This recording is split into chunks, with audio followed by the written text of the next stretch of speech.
I'm Bea. And I'm Sam. And we're two best friends who like to talk shit about smut, wingspan, And sometimes books. Join us every Wednesday for a new episode.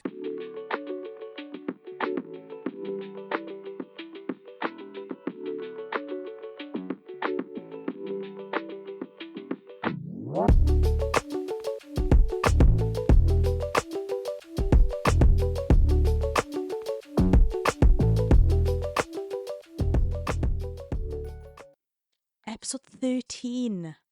In the magical world of podcasting, nothing has happened. Oh no, it did. We just hit 400 downloads. And 8.3k and followers. 8.3k followers. Nothing's fucking happened. I was going to say there's not been a big enough gap in time to report, but we did just hit 2 milestones. I think the big one is 400 downloads. Amazing. Again, we just keep saying this, but it is just insane. We just can't believe that. Like 400 times somebody's clicked on one of our podcasts and thought, I'm going to listen to this. I'll have a little listen. Yeah. Listen to these two Welsh birds. We had a few people commenting on our posts recently, I think because we did a little get to know the book talker. Because we did have quite a lot of new followers and I just felt like, who are we, you know? Yeah. Who am I? And so we did a little get to know us, and I put in it we're from based in Southwest Wales, and somebody commented oh, me too, Friends. and it's yeah, let's be friends. That's what we always say. We're your book talk besties if you haven't got any. Yeah. Virtual besties. Virtual. So that was a big milestone, which again amazing, crazy, and we're very grateful. Thank you so much for all the downloads. So episode 13. Coming in thick and fast with the Crooked Kingdom. Yeah. Obviously, you know this. It's on the tin. You knew this was coming because we're doing a duology. And you know what? Not to say I don't want to say that I preferred, but this is the one I was really looking forward to. Yeah. Not that I did not have a lot to say about the first one because it was our raw recordings a 45 minute episode. But I feel like this book is what I kind of had more to talk about. Had we have done this as one episode, I probably would have spoken a lot more about Crooked Kingdoms. Yeah, I agree. We're going straight in with your questions. Do you want to dive straight in? Yeah, well, I mean, we kind of, to set the scene, we've come off, I don't remember what the first scene, oh no, I do remember what the first scene is. It's again another character that didn't fucking show up for the rest of the fucking series. That man who's the squalor, who was working, stolen. and he was the guy from, he's in the first book in some way, but I can't remember how. Oh, he's from the house, the first character of the first book that gets killed. Yeah. He's the old man that he talks to in the beginning. Oh, yes. In the beginning. In the beginning. He's him. Yes. And then he's being a miserable, he's a bit of a miserable fuck, isn't he? Yeah. And then he gets stolen. Well, no, I think he's killed. No, they rip him out the roof, don't they? And it sort of sets the scene that they're hunting Grisha.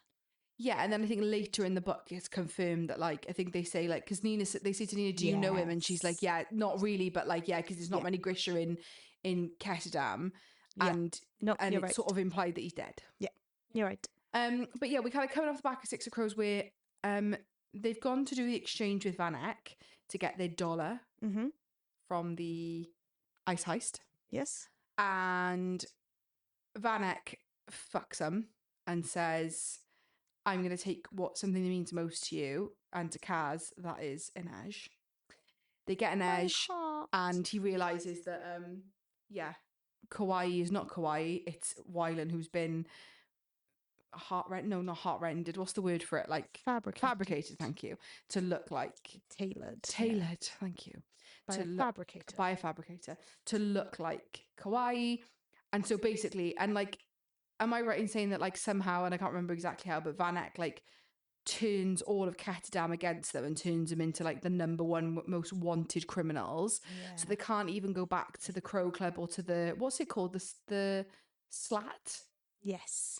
Which is kind of the house that Kaz buys for all the dregs to live in, and they can't go home, so they have to sort of live on this and I can't think of the name of it, but it's the cemetery island basically.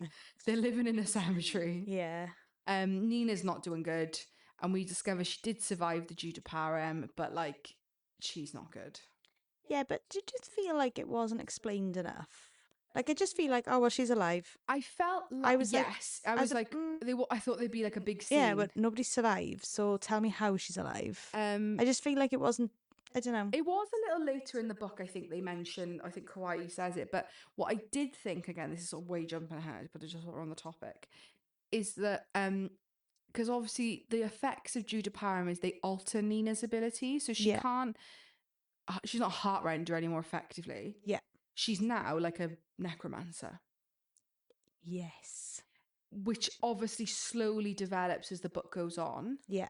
By the end of the book, I didn't feel like there was a final enough answer as to what her powers were. But I was talking to Liv about patience about this because she loves these books and loves Nina particularly. And she advised apparently the King of Scars duology, which is after this. We apparently that's why we should read it, because I think it wraps up a lot more of Nina's story. Oh, okay. But doesn't matter right now. Yeah. Just putting it out there. Okay. But that's where we are at the beginning of the book. Yes. Do you want to go in with your questions? Do you want? Yeah, we dive straight in. Yeah, go on. When Vanek was exchanging Inej for Alice, Yes. did you believe that like he had done something to Inej, that it wasn't going to be her? Obviously, she had a sack over her head. Yeah. What, you know? Yeah, I mean, again, I didn't really know what, because like, not the sharpest crayon, but like, yeah, because of the way that these stories are, the books are, and there's so much twists and turns and nothing ever goes right, if you know what I mean. Yeah. Yeah, 100%. I thought like there's no, like, I thought as well, the fact that it was done in such a public setting on a bridge, I was really worried she's going to get like shot or something. Yeah, same. Like, and I also at one point thought like, it's almost like Alice was too obvious of a person. Yeah. And I thought, I bet he'll turn around and be like, haha, duped you. I never, like, she's not really my wife. Yeah. Like, I just paid her to pretend that she was, you know? Yeah, I didn't. But then obviously I think the kind of like excitement of that scene is how Kaz sort of, because Kaz, again, has an inkling that Vanek isn't going to be, isn't going to be like cool. And obviously he sends all of the police basically after them. Yeah. So he sets up that whole thing with everybody dressed up on the bridge, and so clever. And Amazing. Does he set off an explosion? I think he does, doesn't he? It's just not him, is it? Yeah. It's the people who are hunting the Grisha. Yeah, okay. But yeah, so but I was really nervous. Yeah, I was like, same. It's not going to be an edge. I didn't think it was going to be her. Yeah, when she had a sack on her head, I was like, it's not her. And I was waiting for like the penny to drop that he'd realise it wasn't her, but it was. And I didn't think this at the time, but only thinking of it now, that he'd almost like played Kaz at his own game and got somebody to tailor to look like an Ash. But that would have been interesting. That would have been interesting. And sorry, I'm just writing like fanfic now about, but wouldn't it have been any better to Kaz to be like, I know that's not you, because I know you so well. I can tell that that's not you. Because I know every line and dimple in your face. But that's fanfic. Yeah. That doesn't happen. Yeah. Should we just write our own story for the next hour? This, but I did. It was a really fun scene. There was a lot. I think a lot more fun scenes in this. Yes, there was. Do you think Kaz should have been quicker to forgive Jesper? So obviously Jesper inadvertently tells somebody that they're going to be going on this big job and that they'll have their money, and then they know that they're going to be on the docks, and they get ambushed at the docks, which is the beginning of Six of Crows. Yeah. And then for a lot of this book,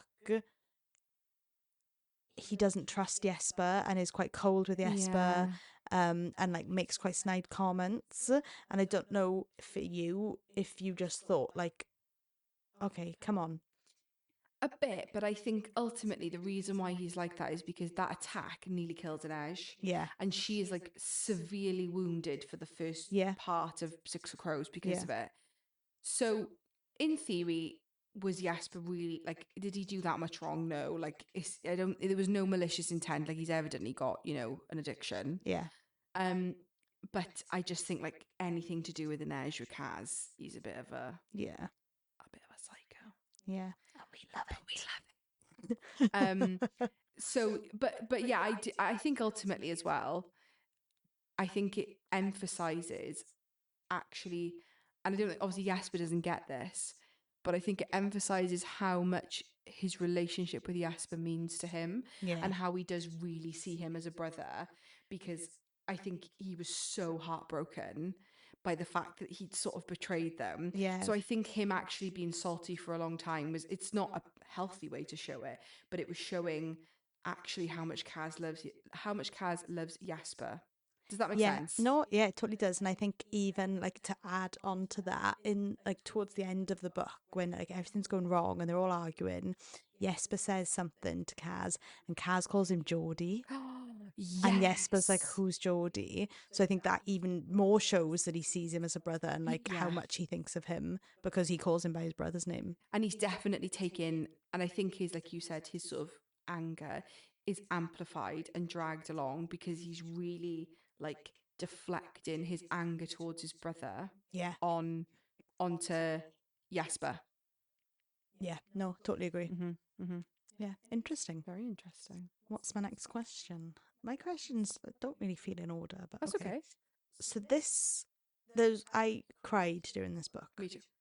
Hard. And the scene I cried the most at was when Jesper and Wylan go to the asylum to see Wylan's mum's grave. Fuck, I completely forgot about this. Shit, I completely forgot about this.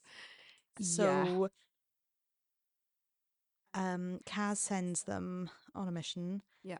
He says, "I know where your mum's buried because your dad's putting money into this like monastery, like a nunnery." Yeah. So that must be where her grave is. So they decide that they're going to go and try and see his mum's grave, and his mum isn't dead. She has been committed. Yes, that is So when in one of the very first scenes, Kaz, I think it's Matthias, and Wylan break into, can't remember his name, but the guy that they like seduce to go into his house. He's like Hecker Rollins. Oh no, he's Van Eck's lawyer, effectively, yeah. And as soon as they were looking through those records, and Kaz was saying to Wylan, like, look for something that would be like almost like off the books, you know, you need to, because that's where he plays it as that's where they're keeping an edge. But obviously we find out that's a load of bullshit. He always knew where not always knew, but like he had a different idea of where they were keeping an edge. Really, he's playing this kind of like, and that's the thing with Kaz, he's always playing like a million games, isn't he? You find out that actually it's because he had a suspicion that Wylan's mother wasn't dead, and he wanted to find where would Van Eck be keeping her. And as soon as they saw that he was contributing money to like a nunnery, and again he says to Wylan, oh, it's because he's just like donating for the nunnery where she's buried. I knew, and not in that instance, but like I knew once it was re-mentioned that he wanted to go see his mother's grave, and then it was like, oh, it's this nunnery. I was like, she's not dead. She's there. I thought she was a nun. That's what I thought, that he'd like, I don't know, done something to convince her to go be a nun and keep quiet. But yeah, I knew. But however, even though I like was expecting that scene, oh my God. It broke my heart. And the fact that he did it with Jesper. And then like that she painted him. There's all like young pictures of him. And she says, like, when she sees him or when he's leaving, doesn't she say something that indicates that she remembers? I can't remember what it was. No, I got goosebumps. Or maybe she says Van Eck. Maybe that's what she says. Like because they change her name. They call her by her maiden name, and she says not. I'm not whatever this is. I'm a Van Eck. Oh, I got goosebumps all over me. Literally, and the fact. And then we find out like much later in the book that Jesper stole one of the pictures that she painted of Wylan. I know. Chills. Literally. Yeah. What a corker of a whole like subplot. But I cried so hard. Me too. And like I'm sure then after they leave, like Wylan kind of breaks down on the road afterwards, and Jesper, and the fact that he got to do that with Jesper, like it was so special. And like he had flowers for her that he was obviously going to put on her grave, but he gives them to her. And also, like, up until that point, I wasn't really gunning for Van Eck as a villain as much. Like, he was a bit of a dickhead, but I was like, you know, he just is. But after that, I was like, you need to be fucking put in your place. Yeah. Because that is horrific. Awful. And it's like sort of like heavily hinted that he did that to her because he saw his son as like not adequate, and he was like, well, she can't produce adequate heirs because he can't fucking read, And yeah.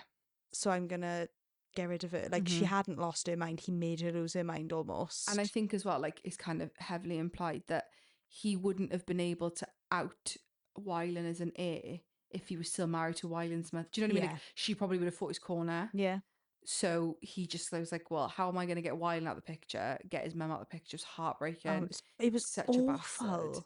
And also, right, I'm sure it's mentioned, and I can't remember if like Jesper argues with Kaz about this. Maybe he does, but then like Kaz like did it on purpose. Yeah. Like, but Kaz is a bastard. So like, thing is, Kaz is cold, so that's his way of letting Wylan like have his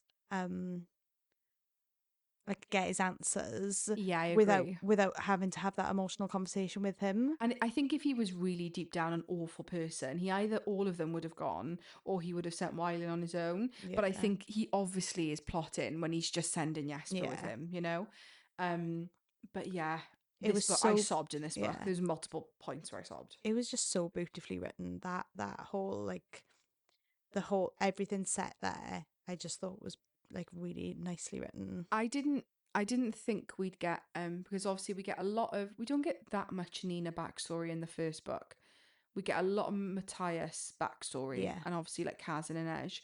But yeah, Jesper and Wylan, we don't really get much backstory with them. Yeah. So I wasn't expecting that in this book. I wasn't expecting it to be so Wylan and Jesper focused.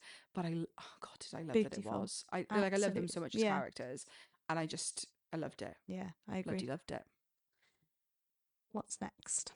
Okay, so another just like sort of like discussion topic is when like Nina like is like trying hard with Matthias, like she wants to bang him, and he says like, in my culture, like I would court you first, I would meet your parents, like how much of a gentleman he is, that she's like, I just want to bang, and he's like, I want to buy you presents, and like yeah, I think that his sort of righteousness or holier than thou approach to romance could have got on my tits a lot more. Yeah. But the fact that it egged Nina on made it quite brilliant. funny. Yeah. Like making it sort of like the reason why Nina finds him hot is actually really clever. Or not the only reason, but like, you know. But yeah, I think that like it was also nice to see that eventually Matthias realizes that like is it Druxel way of I like, thought it was Druskal. or Druskal, I'm not the right person. Remember. But that way of living is sort of like not the norm, but it isn't. Like, it's not really. It's not like that for the Grishas. It's not like that in Ketterdam. Yeah. And some of the things he says probably earlier on in the book where he's like, you know, women are not allowed to join the army. Women are just, you know, they're glad to just be wives and blah, blah, blah. But by the end of it, yeah, it's really sweet. Yeah, so sweet. They were just a delight in this. Yeah.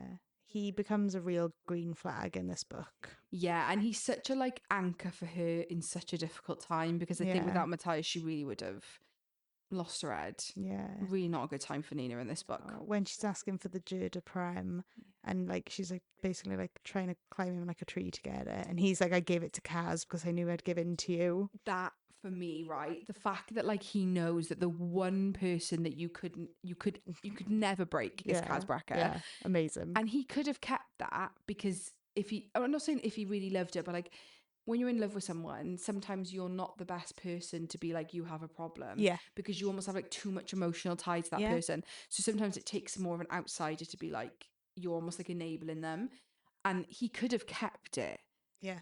In the event that he thought, oh, maybe I will just give in to it, but he didn't. He knew that he wasn't the right person, and he was willing to admit his like flaws, that he knew she's only got to like flash him a bit of thigh and he's giving it to her. So he gives it to Kaz. I know, so beautiful. And like they talk a lot about, like, I think he does, what it was like on the boat with her, and how one minute she'd be like seducing him and then she'd be threatening to like rip out his lungs. And it's rough. And the fact that he stood by her through all of that, like she basically abused him the whole boat ride home. Yeah, really sad. But yeah, their relationship in this like went from strength to strength. Yeah, I agree. Okay, so there's one part of the book where they all go off to do separate sort of like missions, ready for what comes next, and everything goes wrong. So Kaz and Wylan break into Van Eck's house, and Pekka Rollins is there in the office. Mm-hmm. Inej gets pushed into the silo by Dunyasha. Yes. And the Dime Lions turn up at the tomb when Matthias, Jesper, and Kauai are there. Yeah.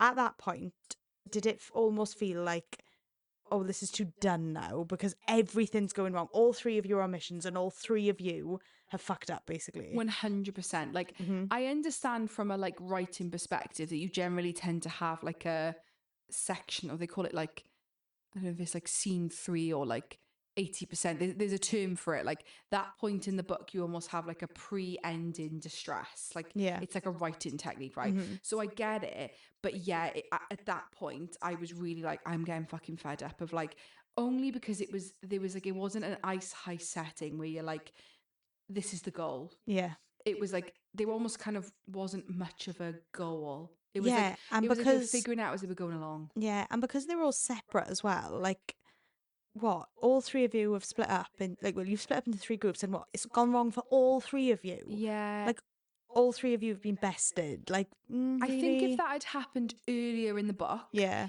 it wouldn't have bothered me as much. But we were so far in. And Yeah. then you get, like you said, this fucking character of like Dunyasha, who's like Inej's like mortal enemy, who's just come out from absolutely fucking nowhere. And haven't read the next two books, the Rune of Wolf Scars books. Yeah. But I thought for a minute, oh, maybe this is like a Shadow and Bone nod. Yeah. And maybe this is why we should have read Shadow and Bone. No, no, I can tell you right now, no, it's nothing to do with Shadow and Bone. So yeah, like it was weird, and then the fact that like that character is literally just dead within like a couple of chapters, like two more chapters. Kill her. Like when she shows up on the roof in the big Yeah, final yeah. scene, I was like, she better not fucking die, and there better have been like a bigger plot reason for the series. That no, Nope. she's dead. It's Bye-bye. stupid. If she'd have survived, because she mentions, doesn't she? Or I think Nikolai mentions, because we get introduced to fucking Prince Nikolai or King Nikolai at that point, who's now the king of Ravka, or is the king of Ravka. That was a really cool way, wasn't it, of him being there? Yes, and again, And I like think as like a pirate swindler type of person. so. Had we have read Shadow and Bone, it wouldn't have been a surprise. So he's okay. a really big character in Shadow and Bone. He okay. pretends to be that character in Shadow and Bone, but he's obviously just the prince in Shadow and Bone. He hasn't become king yet. Okay. Obviously I didn't know. I only know that Yeah, because I watched the TV series. And by the way, the guy who plays him in the TV series, oh my god, like on the level of like the Riz King of Ardalan, but he's blonde Oh. and he's Cockney. Oh. Yeah, I don't usually like blonde. me either. But like I suppose because they're like, oh, so this is getting real deep into fucking Shadow Grisha versus Law for you, but it's a known fact that even though was the king of Ravka or is the king of Ravka's son, he looks too much like, who does he look? Well, you don't know what he looks like. Who does he look like? You don't know what he fucking looks like. But you know who he looks like? Matthias. And basically, I think you find out in the Shadow and Bone trilogy that actually he was a bastard and his mother had an affair with the Druxel. Ooh. So he's an older brother in the Shadow and Bone series who's obviously like full king's son, but he's like, he just plays on it that he knows that he's a bastard. His dad wasn't his dad, and he looks like, and when you see the two actors who play Matthias and him, they're like, sometimes I struggle to tell them apart in the TV series because they look so similar. Anyway, that was getting real deep into Grisha versus Law for you.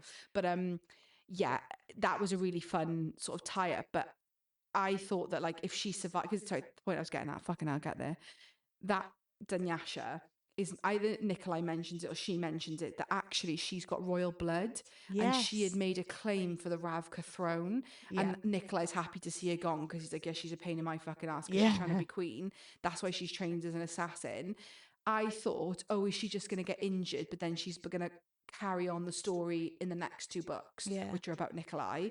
But no, Dead. there was no point to that. Yeah, I agree. Didn't love that.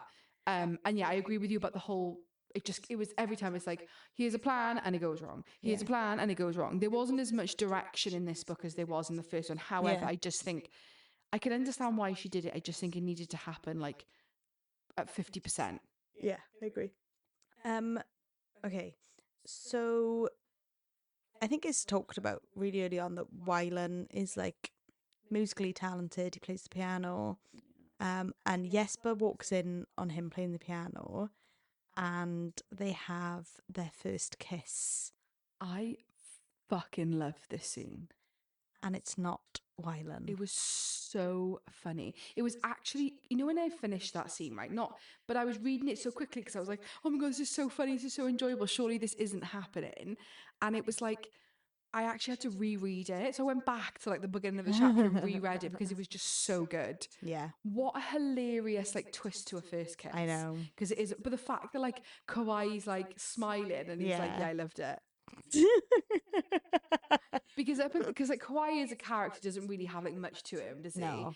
But that was just so funny. Yeah. Also, very interesting that he just pretends that his English is really bad. Yeah. And then, like, at the end of the book, we find out that he can understand everything that everyone's saying. Yeah, I agree. He's quite a funny character, He is actually. funny. Yeah. He is. Yeah, and that while and then because then they, when does their first kiss happen? Their proper first kiss happen. Right at the end. Is it? Yeah, I think. I'm going back a good 3 weeks that I read this. Do you want to hear? This is like not relevant, but in the TV series, they are love interests Yeah. in the TV series, but it's set up that Wylan and Jesper, they kind of knew each other before he gets hired to do the, well, it's not the ice course heist because that's not what they do in Yeah. the TV series, but the heist that they get hired to do. Oh, okay. It's implied that they knew each other before because they were a one night stand. Ooh. So that's really cute. It's really funny. And Jesper in the TV series is way more of a seducer, and his way of like getting anything done and distracting people is just banging people. Like he bangs like a stable hand in the stables at one point. Like everyone else is trying to save like this main character in Shadow and Bone, running around a palace being serious, and Jesper's getting fucking dicked in the stables by like a sexy stable hand. It's really funny. I love that. It's really funny. They do Jesper so well in the TV series. Love that. I haven't got it written down here, but I've just remembered it. Obviously, when they meet King Nikolai, he's got heartrenders with him, and Wylan asks her, to put his face back, basically. Genya. All I'm going to say is that those two characters, Zoya and Genya, are like, again, if we'd read Shadow and Bone, huge, okay. and they are huge in the next two as well. Okay. So he asks her, like, can you like sort of like give me my face back? And Jesper getting all the details and saying like, oh shit, this yeah, oh my God, I forgot so much. This isn't right, like you haven't got this right. And that's when he gives him the photo of himself that his mother had painted. But then like he comes back and he's like, oh no, you know, this eyebrow needs to be higher. He had more of a dimple here. And like just how much he remembers of his face, like, yeah, beautiful. I agree. Absolutely beautiful. So at one point, towards the end, Wylan gets captured by the Dime Lions and gets beaten. Oh, fuck, in the kind of big finale, yeah. And he says, oh, okay, I'll tell you everything.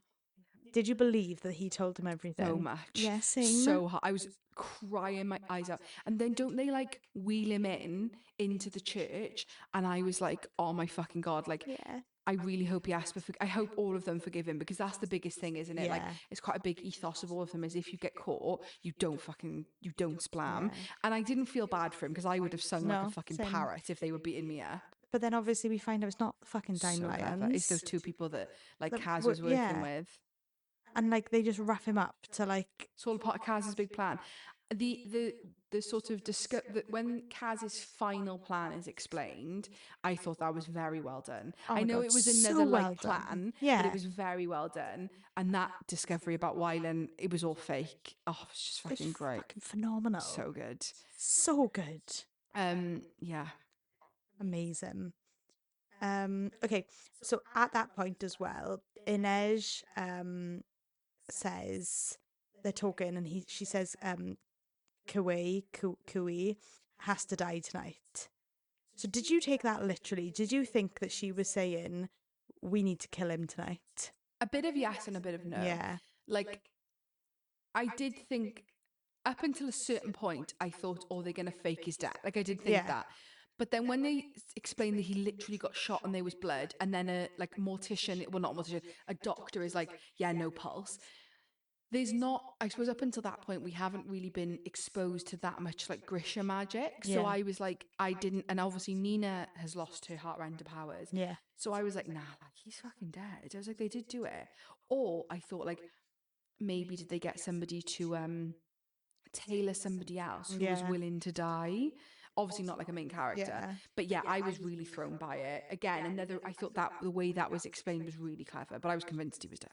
Same. I was just like, it was fantastic. I know I keep saying that word, but like, No, it was it is. Or maybe was Kawhi almost like not righteous, but like not even a good enough person, but was he the type of person to be like, yeah, no, just kill me? Yeah. Because if I go back to Shu, I know it's not called Shu, but if I can't think of the name of it, but if I go back to Shu, they're gonna try and kill me. I would just love to see like her roadmap when she was planning this book, because all these little fucking 100%. twists and turns, like I was fucking flabbergasted. Like everything, I was like, no, no, like that final like Yeah. height, like you know what I mean, that final scene or high scenes, made up for it tenfold amazing. because it was phenomenal, so good. Class. What else do I have here? Oh, okay. How did you feel I know what about you're a gonna main say. character death? Yeah, Paul Matthias. I was really upset about it. Me too, because I liked him a lot more in this book. Yeah, and I just thought like we always say, right, we said this in the last episode, we say it all the time, that we like some realistic sacrifice. Yeah, yeah. We like a bit. I said we like a bit of death, but like, Yeah. it's you need to be taken on that ride if everything's going to end up quote unquote okay. Yeah. But I really thought he was going to survive. I Me thought there was too. going to be a big twist. I really was waiting for it. Me too. And I'm really gutted that he's really dead. I couldn't believe it, if I'm being honest. No. It was awful. And what I'm, and again, maybe we need to read the next two books, but like, how does Nina as a character sort of go on? I know. And I just hate that we like got that lovely scene in, is it in like the cellars of the tavern when they're meeting Nikolai and Genya and Zoya, and they're like, and she like he necks her and then they're kissing, and then the guards are watching. but then like she realizes that like, because he kept saying Nina, Nina, and she looks and she's like jumped up and wrapped her legs around him and she didn't even notice. It's heartbreaking because they were their end game. He loved her so much. I know. It's awful. And then like it was so well written, but the fact that like then with her new like necromancer powers, she brings him back as like a corpse, and Inez is saying like, Nina, let him go, Nina, let him go. She's like, let him go, you can't, and she's like, no, and his eyes are all like black, and she's like, you need to let him go, let him be at peace. My own, to get, while we're on it, that was one of my biggest qualms about this book is the final couple of chapters where they go back to Van Eyck Manor and they're kind of wrapping up, is that I didn't like how sort of okay Nina was. Yeah.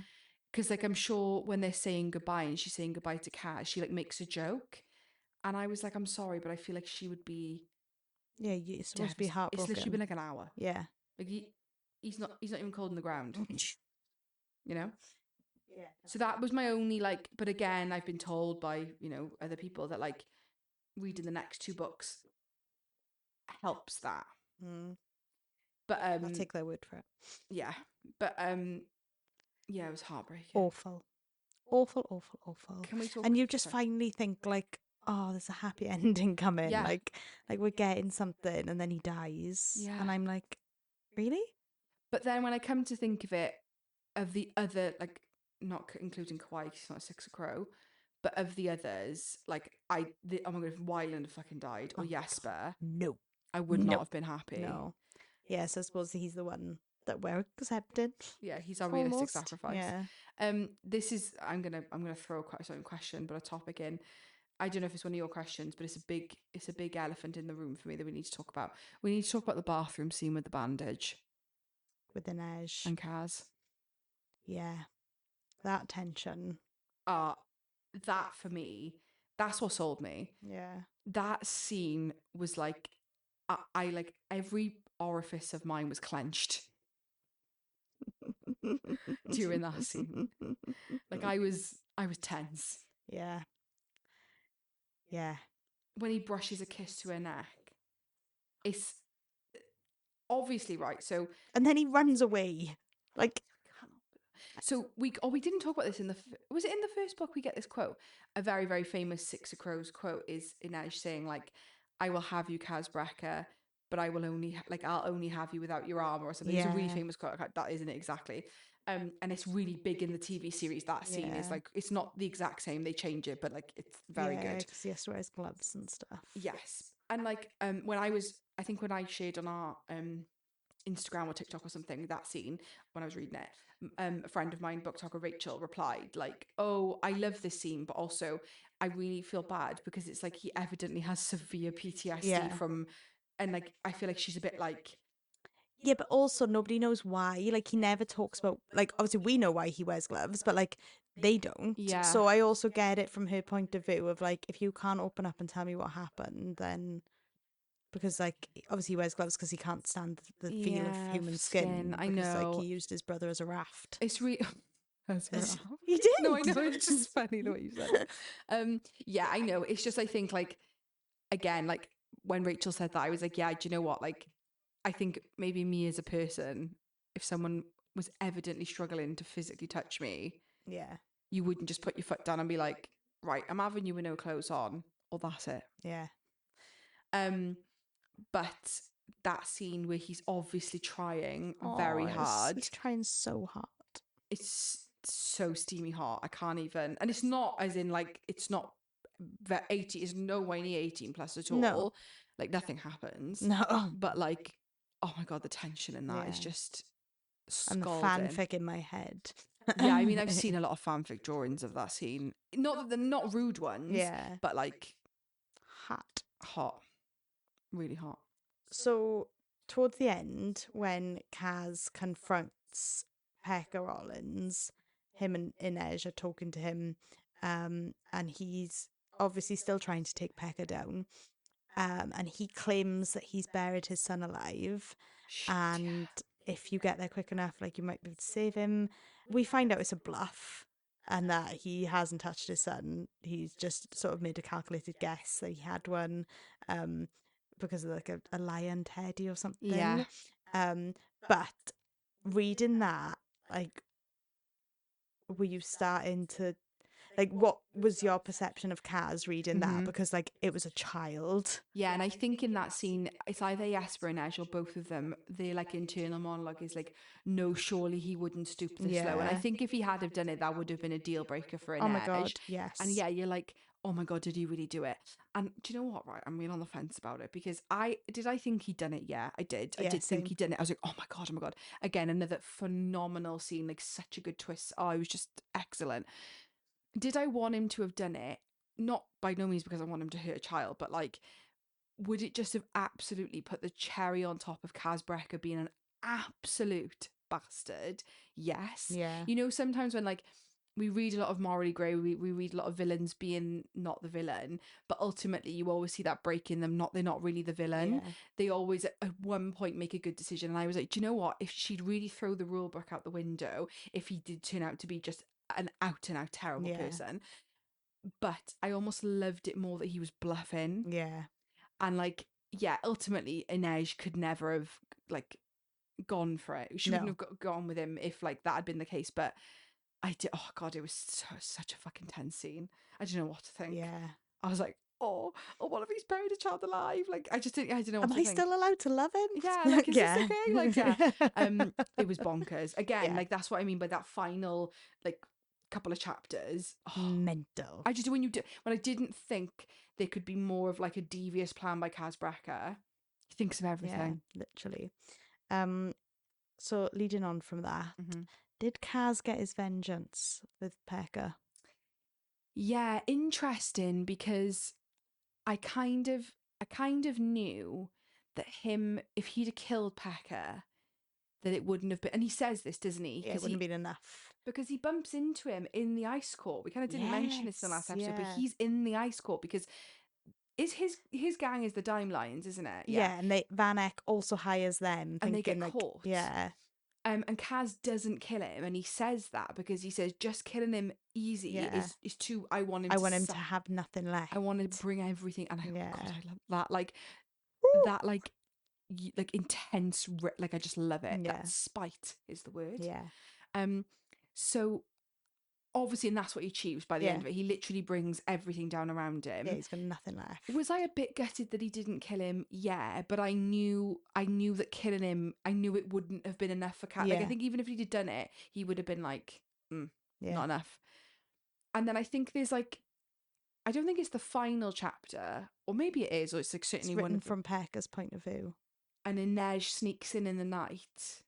That's the one I'm on about. Where Inej sneaks in at the very end, and it's like after everything's happened. Yes. And he's escaped to the country with his son, and he's in like a guarded house bar. It's like no way to get in, and Inej gets in and puts a knife to his throat and says, "Leave this country, never come back. Like I never want to see you. Like get the fuck out of here."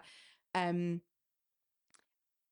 I was happy. Yeah. But in the scene before where it's like he just sort of not really lets Pekka Rollins go, but he kind of does. Yeah, I was a bit like, come on, Kaz. Yeah. Batter him with your cane. And then my last discussion point, my last topic, is the end of the book where they're watching the boats come in and Kaz has found Inej's parents and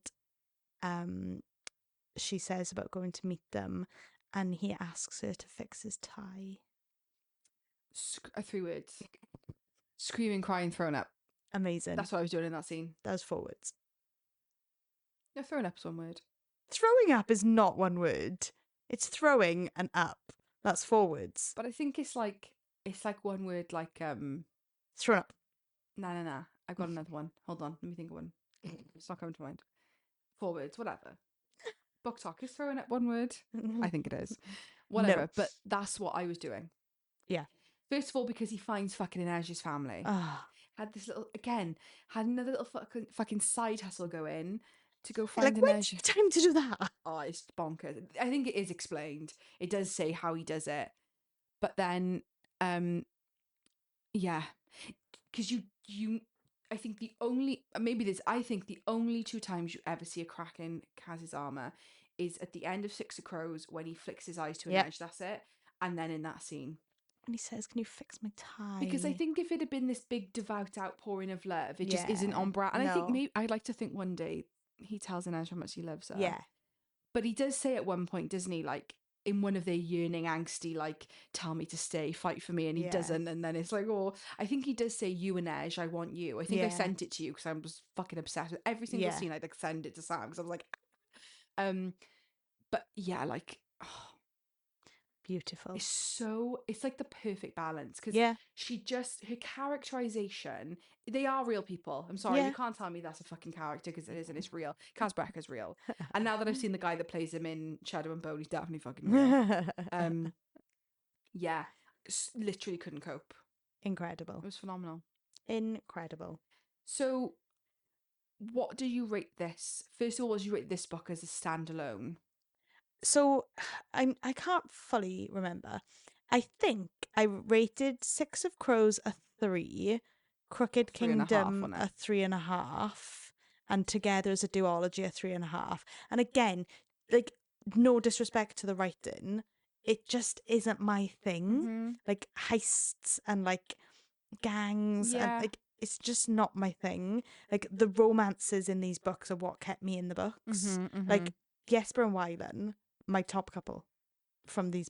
Like I fucking love them so much, and I think that's what kept me in it, was these little drip feeds of romance. So it's no disrespect to the author or the writing that I've rated them lower than I usually rate books. It's just that it wasn't my thing. I think for me, so I think I gave Six of Crows a 4, and I don't think I've posted, I don't think I've got around to posting a review for this, but it's a 4.5. As a duology, I think it's a 4.5. Yeah. My only half a mark is for 2 reasons. The half a mark I dropped for Crooked Kingdom is because 2 reasons. I didn't love Nina's sort of like post Matthias dying reaction. Thought it was a bit rushed, and I we mentioned, I didn't love the pacing at the beginning of sort of the third like scene or phase where everything goes wrong again. Yeah.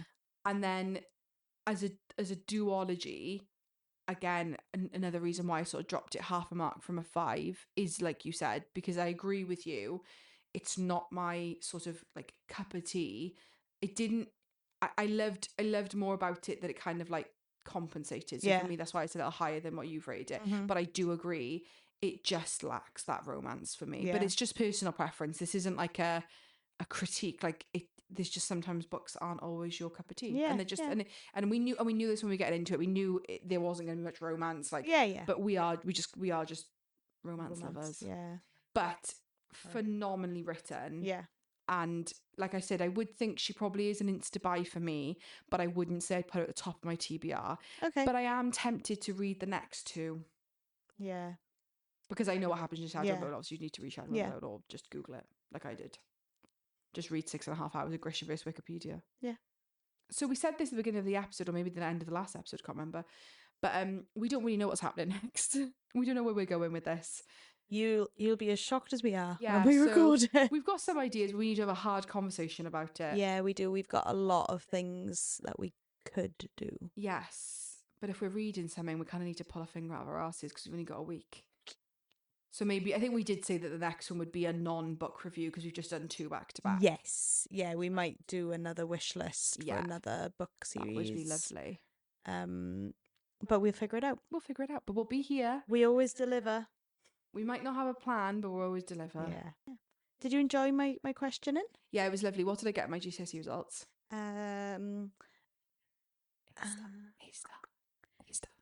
B+ for Six of Crows. And an A for Crooked Kingdom. Fucking hell. I want to see what your A star is. Harsh marker. No, you are a fucking harsh marker. You're a harsh exam and a harsh fucking marker. Thanks so much for listening. Follow us on TikTok and Instagram at A Pod of Smut and Wingspan. See you next week. Bye.